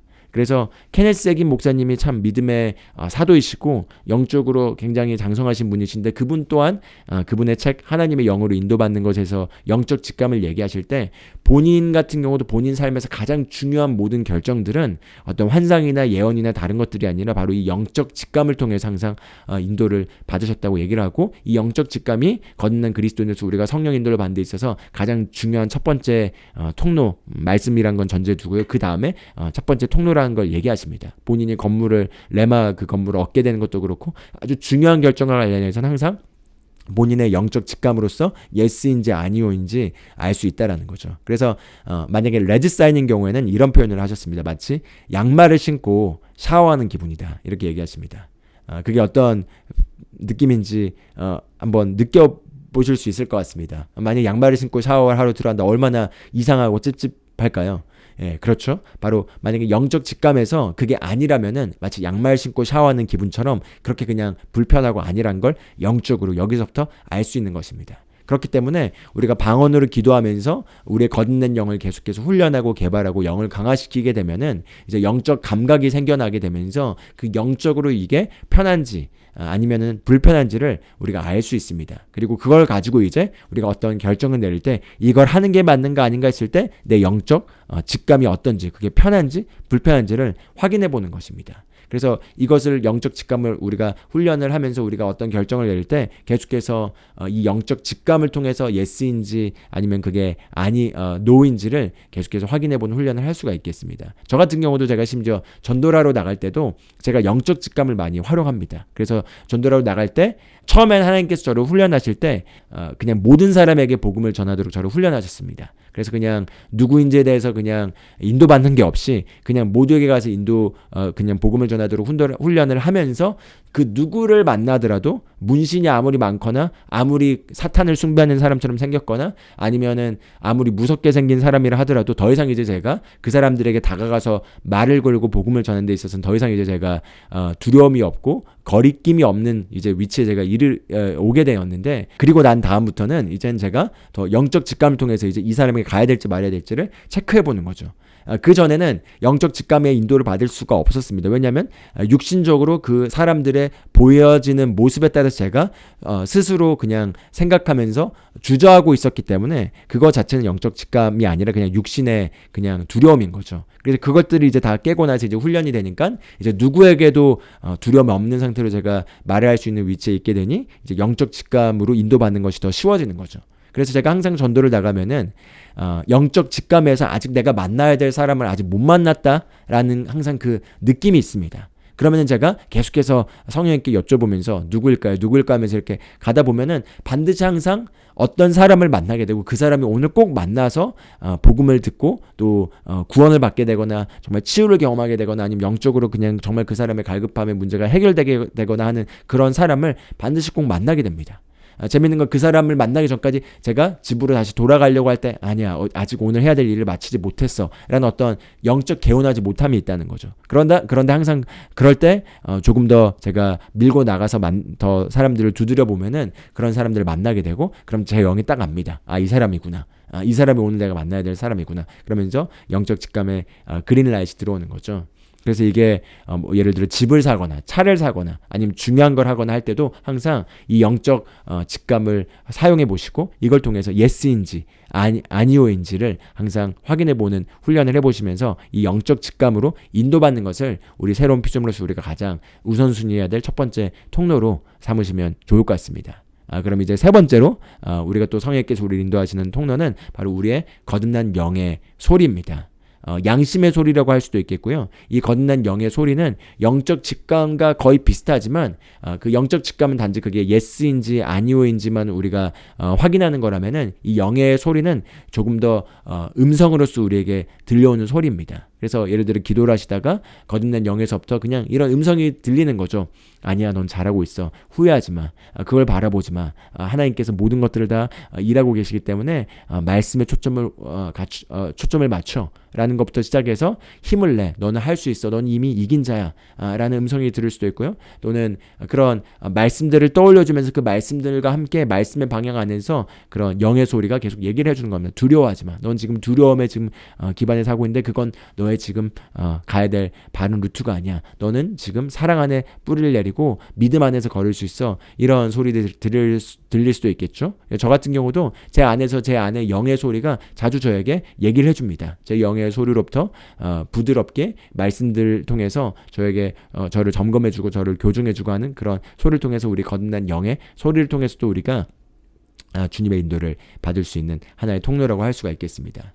그럼 이제 네 번째는요, 성령의 소리인데요. 이 성령의 소리는 영의 소리와 비슷한데 조금 다른 건 영의 소리는 이제 마찬가지로 우리의 거듭난 영의 수준에 기반해서 나오는 어떤 소리이기 때문에 우리 영의 수준의 제한을 받을 수가 있겠습니다. 그런데 이 성령의 소리는 이 우리의 거듭난 영의 수준과 상관없이 그냥 성령님께서 조금 더 권위적이고 주권적으로 우리에게 무언가를 얘기를 하십니다. 우리 영의 제한을 받지 않고요. 그래서 이런 성령님의 소리는 보통 사역과 관련된 결정을 내려야 되거나 또는 정말 인생에 아주 중요하고 그 시급한 어떤 목숨이 걸려 있는 그런 일과 관련해서 만약에 성령께서 우리를 멈추셔야 되거나 다른 방향을 이끌으셔야 할 때 우리에게 그렇게 권위적인 목소리로 말씀하실 수가 있습니다. 그래서 주로 그런 사역과 관련돼서 어떤 결정을 내려야 될 때 성령의 어떤 그런 소리를 우리가 들을 수가 있는데요. 한번 참고 성경 구절을 봐보면 좋겠습니다. 사도행전 13장 2절에 3절 보면 이렇게 얘기합니다. 그들이 주를 섬기며 금식할 때 성령님께서 이르시되 내가 바나바와 사울을 불러서 시킬 일을 위해 그들을 내게로 구별하라. 이렇게 얘기하고 있습니다. 성령님께서 이르시되 성령님께서 그들에게 사역과 관련해서 바울과 바나바가 결국 이제 선교를 하도록 보내줘야 됐기 때문에 안디옥 교회에 이렇게 주권적으로 권위적으로 말씀을 하신 거죠. 그렇게 성령님의 그런 음성은 조금 더 권위적이고 주권적인 음성으로서 우리에게 들리는 소리라고 할 수가 있겠습니다. 이게 바로 네 번째로 성령님께서 우리를 인도하시는 통로 중에 하나고요. 이제 다섯 번째는 환상인데요. 환상은 쉽게 얘기하면은 어떤 영적인 메시지를 담은 어떤 그림이나 장면을 보는 것이고요. 그 장면이나 그림을 보면서 그걸 통해서 인도를 받는 것이 환상이라고 할 수 있겠습니다. 그런데 이 환상 같은 경우는 영적 직감과 다르게 조금 더 여러 가지 프로세스를 거치게 됩니다. 먼저 이제 그걸 보게 됐다면 그걸 본 게 전부가 아니라 그걸 본 걸 바르게 해석해야 되는 단계가 남게 됩니다. 그렇기 때문에 이 저자이신 최순현 목사님 같은 경우는 굉장히 논리적인 성향이 있다 보니까 말씀을 있는 그대로 믿기가 힘들어하셔서 하나님께서 환상을 통해서 많이 말씀을 초반에 해주셨습니다. 그런데 환상 같은 경우는 그런 환상을 보게 되면은 항상 그 환상을 본 게 전부가 아니라 그걸 이제 바르게 해석을 해야 되는 그 다음 단계가 남게 되는 거죠. 그래서 항상 바르게 해석을 하고 그렇게 해석을 하면서 환상으로 인도를 받고 있었는데 어느 순간에 영적으로 성장하면서 계시가 임하더니 내가 왜 항상 이렇게 환상으로만 인도받는가? 내 안에 그냥 영적 직감을 통해서 내 안에 거하는 그 내 영의 안내를 통해서 내가 그냥 바로 알 수 있지 않을까라는 계시가 임하더니 그 다음부터는 그냥 예전에는 이게 맞나 아닌가 그걸 기도하면서 환상을 통해 인도받는 게 그냥 그렇게 환상을 통해 인도받지 않아도 그냥 보면 영적으로 아시는 거죠. 그냥 영적 직감으로 그냥 그게 뭔지 그냥 알고 예스인지 아니오인지 그리고 어떻게 해야 될지 알게 된 그냥 통찰로 인도받는 단계로 들어가게 되면서 예전보다 환상을 더 안 보시게 됐다고 합니다. 왜냐면은 환상을 통해서 예전에는 그렇게 봐야지만 결정을 내리고 가셨는데 그러지 않고 그냥 영적으로 이제는 그렇게 굳이 그걸 잡고 물어보고 보려고 하지 않아도 그냥 알고 통찰로 그냥 선택하는 단계로 가게 되신 거죠. 그래서 이제 그런 개념이 있기 때문에 어떤 환상을 받고 환상을 봐서 인도받는 게 더 영적으로 대단하고 이런 게 아니고 그냥 이런 건 하나님께서 말씀하신 여러 통로 중에 하나지만 우리에게 있어서 가장 쉽고 중요한 인도를 하신 통로는 바로 영적 직감이다라는 걸 먼저 기억하시고 그럼에도 불구하고 하나님께서 환상을 통해서 또 말씀하시기 때문에 환상에 대해서 한번 배워보도록 하겠습니다. 그래서 환상은 크게 세 가지 종류가 있겠습니다. 첫 번째는 영적 환상인데요. 이 영적 환상 같은 경우는 의식이 깨어있는 상태에서 잠깐 어떤 영적 그림을 보는 것입니다. 그래서 이런 영적 환상 같은 경우는 보통 기도하다가 많이 일어날 수 있겠고요. 기도를 하다가 잠깐 영적 세계에서 무언가를 그림으로 보고 돌아오는 거죠. 그러나 여전히 의식이 있는 상태고 그렇기 때문에 때로는 그 영적 환상들을 봤다 하더라도 그것들을 캐치하지 못하거나 명확하게 보지 못해가지고 그냥 그것들을 그냥 놓치고 그냥 가게 되는 경우도 많이 있을 수 있지만 그럼에도 불구하고 어떤 영적 환상들이 이렇게 기도하는 가운데 이렇게 잠깐 스트릿이 가서 영적 세계 가운데 그걸 보고 오는 일들을 통해서 그렇게 보게 되는 일들이 있습니다. 그렇기 때문에 그게 이제 첫 번째 영적 환상이라면 두 번째는 조금 더 이제 영적 환상보다 깊은 트랜스라고 하는데요. 이 트랜스 같은 경우는 잠깐 보고 오는 게 아니라 길게 보고 오는 것입니다. 그렇기 때문에 의식이 있는 상태에서 잠깐 보는 정도가 아니라 그냥 의식을 잃고 그냥 깊게 거기에 들어갔다가 나오게 되는 게 트랜스라고 할 수 있겠고요. 한국에서는 흔히 입신이라고 해서 이제 쓰러져가지고 완전히 그냥 이제 영적 세계에 들어갔다가 나오는 건데 들어갔다 나올 때까지는 그냥 의식이 깨어있지 않게 되는 그런 상태가 이제 이런 트랜스라고 할 수 있겠고요. 이와 관련해선 예를 들어 사도 베드로가 고넬료에게 복음을 전하기 전에 이렇게 지붕에서 기도를 하고 있을 때 황홀한 가운데 무아지경에 들어가더니 그런 가운데서 이제 그 환상을 보게 되죠. 그게 보통 트랜스의 좋은 예시라고 할 수가 있겠습니다. 그래서 그런 트랜스 또는 입신이라고 하는 게 바로 이건 이제 의식이 깨어있는 상태에서 잠깐 보는 게 아니라 의식을 이제 잃고 들어가서 보고 오는 게 이제 이 트랜스라면은 세 번째는 더 가장 강력한 것이라고 할 수 있겠습니다. 바로 오픈 비전이라고 열린 환상인 것입니다. 열린 환상은 내 오감이 그대로 있는 가운데서 영적 세계를 보게 되는 것입니다. 그래서 이 열린 환상 같은 경우는 예를 들어 사도행전 7장 55절을 보면은 스데반이 이제 핍박을 받고 죽기 직전에 이렇게 얘기합니다. 스데반이 성령님으로 충만하여 똑바로 하늘을 우러러보며 하나님의 영광과 예수님께서 하나님의 오른편에 서 계신 것을 보고 이르되 보라 하늘들이 열리고 사람의 아들이 하나님의 오른편에 서 계신 것을 내가 보노라 하며 이렇게 얘기하고 있습니다. 지금 여기 스데반이 의식이 깨어있고 지금 살아있는데 그냥 영적으로 열려서 예수님이 보좌에서 이렇게 계신 것을 보게 되는 거죠. 이게 열린 환상, 오픈 비전이라고 할 수 있겠고 보통 케네스기 목사님이 예수님이 나에게 방문하셔서 나에게 한 3번 정도 찾아오시면서 이런 계시와 말씀들을 주셨다라고 성경 말씀에 대한 더 깊은 계시를 주셨다고 하는 그런 간증들도 다 이런 열린 환상, 오픈 비전의 케이스라고 할 수가 있겠습니다. 그래서 이게 이제 환상으로서 하나님께서도 우리에게 말씀하신 통로라면은 이제 여섯 번째는 바로 예언입니다. 예언 같은 경우는 성령의 감동에 의해서 선포되는 모든 것들이 예언이라고 할 수가 있겠는데요. 이 예언과 관련해서는 우리가 또 확실히 알아야 될 건 이 예언도 반드시 분별해서 우리가 우리의 영의 내적인 컨펌을 통해서 우리가 그것을 확인해야 된다는 것입니다. 그렇기 때문에 이제 우리가 예언과 관련해서 먼저 아셔야 될 건 하나님께서 구약 시대에는 그런 선지자의 직분을 통해서 선지자가 하나님으로부터 무언가를 보고 그리고 그것들을 대언했죠. 그렇게 대언을 하면서 이스라엘 백성을 향해서 또 메시아가 오실 것에 대해서 그런 예언들을 하셨고 지금도 교회 시대에도 이 선지자로서의 직분을 받아서 이 교회나 어떤 시대나 어떤 것에 대해서 그런 큰 그림에서 예언을 하시는 분들이 있습니다. 근데 그런 큰 그림에서 그런 예언들을 통해서 어떤 것들 다가올 일들에서 예언하시는 그런 예언의 직분도 있지만 모든 그리스도인들은 또한 마찬가지로 우리가 성령 안에서 우리가 예언을 할 수 있게 되었습니다. 그와 관련해서 한번 말씀을 같이 보길 원합니다. 고린도전서 14장 31절을 보면 이렇게 얘기합니다. 모든 사람이 배우고 위로받게 하기 위하여 너희가 다 한 사람씩 대언해야 하느니라. 예. 성경을 보면 예언에 대해서 얘기할 때 예언의 목적은 위로와 세움과 권면입니다. 그렇기 때문에 만약에 예언을 통해서 누군가를 정죄하거나 예언을 통해서 누군가를 컨트롤한다는 건 올바른 예언의 모형이 아니라는 거죠. 예언의 목적은 항상 위로와 세움과 권면입니다. 그리고 여기서 서로 배우고 서로 위로하기 위하여 너희가 다 서로 한 사람씩 대언해야 된다 이렇게 얘기하고 있습니다. 그렇기 때문에 우리가 누군가를 위로하거나 세우기 위해서 성령의 감동을 따라 그 사람을 향한 어떤 감동의 메시지들을 미래지향적으로 우리가 선포할 수 있는 거죠. 그런 예언들을 우리가 할 수 있는데 근데 이제 듣는 당사자로서 우리가 항상 기억해야 될 건 어떤 사람이 어떤 걸 보고 얘기해서 예언을 했다 하더라도 그것이 절대 나를 인도하는 무조건 맹목적으로 따라야 될 메시지로서 따라야 될 인도가 돼서는 안 된다는 것입니다. 바로 반드시 우리가 우리 내면에서 우리의 내적으로 영적으로 컨펌을 받아야 합니다. 그렇기 때문에 반드시 예언을 하는 사람이 영적으로 어떤 수준에 있는 사람인지 그 사람의 삶의 열매가 무엇인지를 반드시 확인해 볼 필요가 있습니다.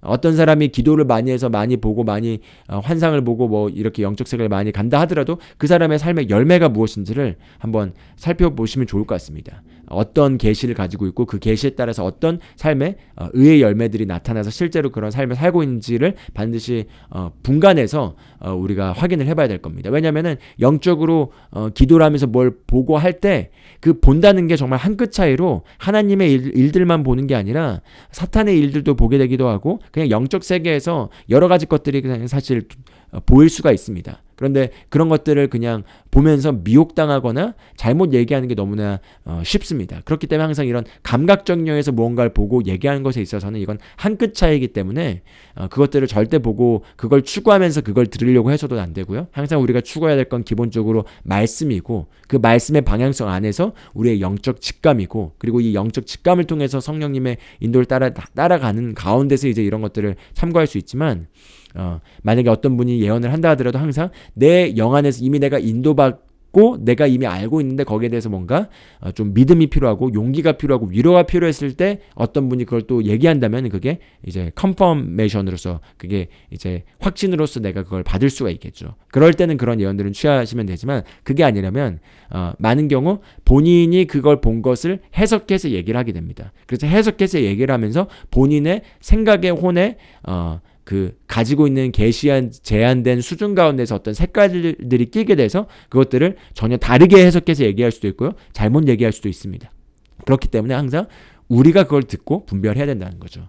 저 같은 경우는 어떤 분이 최근에 저희 아내와 찬양팀이 이제 어떤 초청을 받아서 그 교회에 잠깐 저희가 찬양 인도를 하러 가게 된 일이 있었습니다. 그런데 갔는데 거기 담당 사도라는 직분을 가지고 있는 어떤 사역자분이 그냥 저희 찬양을 듣더니 너무 감동을 받아서 저에게 와가지고 자기가 보통 성령님에 의해서만 인도받고 움직인다. 그리고 자기가 뭐 정말 가나랑 어떤 이 아프리카 어떤 지역들에 자기 제자들만 해도 뭐 몇십만 명이 있고 그리고 그런 막 이제 본인의 사역들을 얘기하면서 근데 성령님께서 말씀하셨다. 너희 팀을 이렇게 내가 돈 다 대줄 테니까 스튜디오 촬영도 하고 너희들을 데리고 내가 뭐 프랑스도 가고 뭐 아프리카도 가고 하면서 이렇게 하는 걸로 나에게 말씀하셨다면서 막 이렇게 얘기를 하는 겁니다. 그래서 제가 그 얘기를 듣고 뭐 고맙다 얘기를 했는데 제 영안에는 조금도 거기에 대해서 그 컨퍼메이션이 없는 거죠. 그래서 그리고 그 사역자를 제가 뭐 존경하거나 믿을 수 있게 따르려는 그런 사역자도 아니고 누군지도 잘 몰랐습니다. 그렇기 때문에 제가 그냥 그걸 듣고 참고했지만 그냥 제 영안에 조금 더 컨퍼메이션이 없었습니다.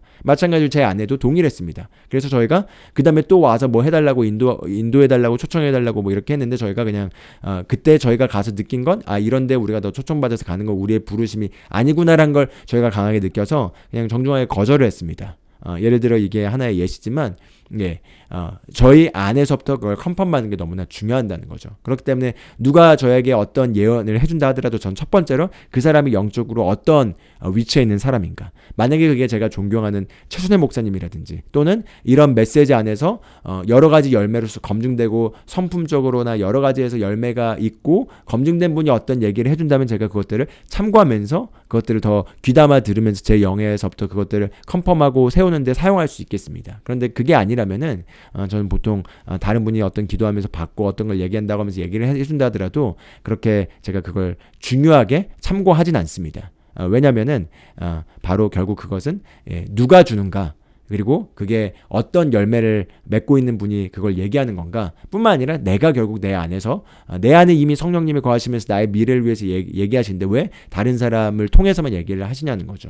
그렇기 때문에 다른 사람을 통해서도 예언들이 올 수 있지만 그러나 항상 분별은 내가 하는 것이고 내가 내 영 안에서부터 컨펌을 받아야 된다. 이걸 기억하시면 좋을 것 같습니다. 이게 바로 6번째로서 인도하시는 통로라면 이제 마지막 7번째는 영적인 꿈입니다. 이 영적인 꿈은 성숙한 하나님의 자녀라면은 하나님께서 자주 말씀하시고 우리가 들을 수 있는 하나의 루트라고 할 수가 있겠습니다. 영적인 꿈은 그냥 우리가 밤에 자는데 꿈을 꾸는데 그 꿈이 그냥 개꿈이 아니라 영적인 꿈인 거죠. 그래서 영적인 꿈으로서 꿈에서 어떤 내용을 통해서 우리가 하나님의 음성을 듣고 하나님의 방향성을 우리가 확인받는 것입니다. 그래서 이 나잇 비전 같은 경우에는 저는 많이 꿈을 꾸진 않지만 종종 어떤 것들 중요한 결정을 내려야 될 때 그걸 제가 생각하면서 기도하고 그걸 품고 있다 보면 꿈에서 종종 그것들을 알려주고 꿈을 통해서 보게 됩니다. 예를 들어 제가 예전에 이제 어떤 주식에 제가 어떤 장래를 보고 이제 투자를 했었는데 여러 가지 일들이 터지면서 그 주식이 굉장히 바닥으로 내려가가지고 굉장히 손실이 컸었습니다. 손실이 큰 상황에서 제가 이제 고민을 한 거죠. 이걸 계속 가지고 있어야 되나 아니면 이걸 팔고 다른 걸로 갈아타야 되는가 하는 상황에서 제가 이제 어떤 이 주식이 다시 올라가기 위해서는 어떤 이벤트들이 일어나야 되고 그런 이벤트들이 일어나면은 가게 될 거라는 어떤 확신이 있었기 때문에 샀던 건데 그 과정에 있어서 이제 흔들리고 있었던 거죠. 흔들리는 과정 가운데 있는데 제가 꿈을 꿨습니다. 그때 특히 그게 막 많이 떨어지고 있어가지고 신경을 많이 쓰고 있는 가운데서 이제 이걸 놓고 좀 듣고 싶어서 기도를 하다가 이제 그러다가 이제 밤에 잠들었는데 꿈의 내용이 무엇이었냐면 제가 꿈에서 제가 직장을 다니고 있었던 시절이었는데 그때 그 다니고 있던 미국 직장에서 그 직장에 딱 처음 직장 시작하게 되는 그 그림이었습니다. 그런데 거기서 시작을 했는데 내가 시작한 지 얼마 안 됐는데 제가 다른 회사로 이직을 하게 됐다고 얘기를 하면서 그 팀원들에게 나 이제 이직해서 다른 데로 간다라고 얘기를 하면서 이제 작별 인사를 하고 있는 꿈이었습니다. 근데 꿈에서 그렇게 작별 인사를 하면서 제 안에서 꿈에서 느끼는 느낌이 나 이렇게 떠나면 안 되는데 나 떠나면 안 되는데 왜 이렇게 떠나지? 나 이렇게 떠나면 안 되는데 나 이거 지금 이 커리어적으로 이렇게 떠나면 안 되는데 하면서 이제 깼거든요. 네, 깨면 딱 그냥 알겠는 거죠. 그때 제가 이제 이 주식을 팔고 다른 주식으로 옮겨가는 게 더 나을까라고 하면서 거의 그냥 그 주식으로 바꿔야 되나라고 고민을 하고 있었을 때 그 꿈을 꿨는데 떠나는 게 아니구나 라는 신호를 받아서 제가 그냥 이제 팔고 다른 주식으로 관련 걸 안 하고 그냥 놔뒀습니다. 근데 놔두고 나서 한 3개월 정도 지나고 나서 제가 손실됐던 것들이 다 회복된 정도가 아니라 제가 이제 원래 목표했던 그 정말 초과 수익률의 높은 수익률로 딱 그 나오고 제가 이제 팔고 정리할 수가 있었는데 이렇게 좀 이제 중요한 거라고 할 수 있는 이런 돈 투자와 관련해서 중요한 거죠. 이런 중요한 것에 대해서도 이렇게 영적 꿈으로 이렇게 말씀을 해주시기도 하고요. 그래서 그런 영적 꿈은 항상 이렇게 우리가 말씀으로 우리의 생각이 더 많이 변화되어 있게 되면 하나님께서 자주 사용하실 수 있는 통로가 됩니다. 그래서 영적인 꿈은 하나님께서 우리 영적으로 성숙한 자녀들에게 말씀하실 수 있는 좋은 통로가 될 수 있겠습니다. 그런데 영적으로 어릴 때는 이런 영적인 꿈이나 보고 듣고 하는 어떤 환상이나 이런 것들을 사실은 굳이 많이 추구할 필요가 없습니다. 왜냐면은 아직 영이 많이 개발되어 있지 않고 하나님의 말씀으로 생각이 많이 새로워져 있지 않다면은 영적으로 민감한 가운데 많은 사실은 어둠의 영적 세계에 있는 것들도 많이 보면서 혼돈스러울 수 있습니다. 그래서 그렇기 때문에 사실은 영적으로 어릴 때는 굳이 이렇게 영적인 꿈들을 많이 추구할 필요도 없고요. 그냥 말씀을 먹고 그리고 영 안에서 기도하고 그리고 무럭무럭 자라나면서 말씀에 대한 계시를 더 많이 경험하면서 더 영적으로 성장하고 그런 가운데서 이제 더 영적인 꿈들을 추구하는 게 순서적으로 더 맞다고 할 수가 있겠습니다. 그래서 여기까지 이제 성령 인도를 받는 여러 가지 통로들을 나눴는데 여러 가지 이런 통로를 통해서 성령님께서 우리에게 말씀하시지만 가장 중요한 건 바로 우리 영의 확신입니다. 그래서 항상 내 쪽으로 내 영에서부터 그것들을 이렇게 어떻게 반응하고 거기에서 어떤 확신이 오는가 그걸 통해서 최종적으로 우리가 성령 인도를 받고 그리고 이제 결정을 내리고 그리고 우리가 그것을 따라서 순종하면 좋을 것 같습니다. 그럼 이제 세 번째로 우리가 이제 성령 인도를 받는 여러 가지 통로들에 대해서 얘기했는데 이제 마지막 영상을 마무리하기 전에 성령 인도를 받는 데 있어서 방해되는 요소들 그러니까 주의할 점을 좀 나누도록 하겠습니다. 그래서 성령 인도를 받는 데 있어서 방해된 요소들이 있는데 이런 방해된 요소들을 우리가 떠안고 있으면은 인도를 잘 받지 못하고 듣지 못하게 된다는 거죠. 그 첫 번째는 무엇이냐? 바로 용서하지 않는 마음을 갖고 있을 때 성령님이 주시는 그런 음성과 인도를 잘 받지 못하게 됩니다. 왜냐하면 결국 우리의 거듭난 영을 통해서 성령님께서 말씀하시고 인도하시는데 이 거듭난 영과 하나님의 성품과 그 일치하는 특성을 갖지 않게 되면은 영에서부터 흘러나오는 모든 음성들이 막혀버리게 됩니다. 그렇기 때문에 예를 들어 용서하지 않는 것 같은 경우는 우리 거듭난 영의 본성의 성품과 반대되는 것입니다. 그렇기 때문에 만약에 용서하지 않는 그런 마음과 심령의 태도를 갖게 되면은 영에서부터 흘러나오는 모든 소리가 차단돼 버리게 됩니다. 그렇기 때문에 예수님께서도 마가복음 11장 24절, 25절, 26절을 보면은 믿음의 기도와 기도하면 응답받는 것에 대한 원리를 얘기하시다가 갑자기 너희가 누구에게든지 원한이 있거나 혐의가 있다면은 용서하고 난 다음에 와서 기도하라고 얘기합니다. 왜죠? 왜냐하면 원한이 있는 상태에서는 영적으로 기도가 응답될 수 없고 막히게 된다는 거죠. 그렇기 때문에 결국 하나님의 성품과 일치하지 않는 반대되는 상황에 우리의 심령의 상태가 있게 되면은 인도를 잘 받지 못하게 되고 그것 중에 하나가 용서하지 않는 마음이라고 할 수가 있겠습니다. 그렇기 때문에 사랑 안에서 행하지 않는 것도 마찬가지로 사랑이 바로 우리 거듭난 영의 본성의 특질인 거죠. 그렇기 때문에 만약에 우리가 사랑 가운데 걷지 않고 있고 만약에 누군가를 미워하고 있고 원한이 있고 쓴뿌리가 있고 쓴 감정이 있게 되면은 그러면은 하나님으로부터 음성을 듣는 것들이 다 막혀버리게 됩니다. 그렇기 때문에 사랑 안에 걷지 않은 것에 대해서도 빨리 경계하고 빨리 사랑 안에 걷는 것으로 용서하고 사랑으로 걸으려고 할 때 그럴 때 더 잘 들릴 수 있게 되고 잘 그 하나님으로 오는 것들을 들을 수 있게 됩니다. 마치 막혔던 것들이 뻥 뚫리게 되면 이제 물이 쏟아지는 거죠. 마치 용서하지 않는 거나 사랑 안에 걷지 않는 거나 아니면은 두려워하거나 어둠을 붙잡거나 불평하거나 원망하거나 이 모든 것들은 우리의 거듭난 영과 반대되는 특성의 성품들이고 그런 것들이 영에서부터 흘러나오는 모든 소리를 막아버립니다. 그런데 그것들이 이제 우리가 제거하게 되면 뻥 뚫려서 이제 훨씬 더 잘 듣게 되는 거죠.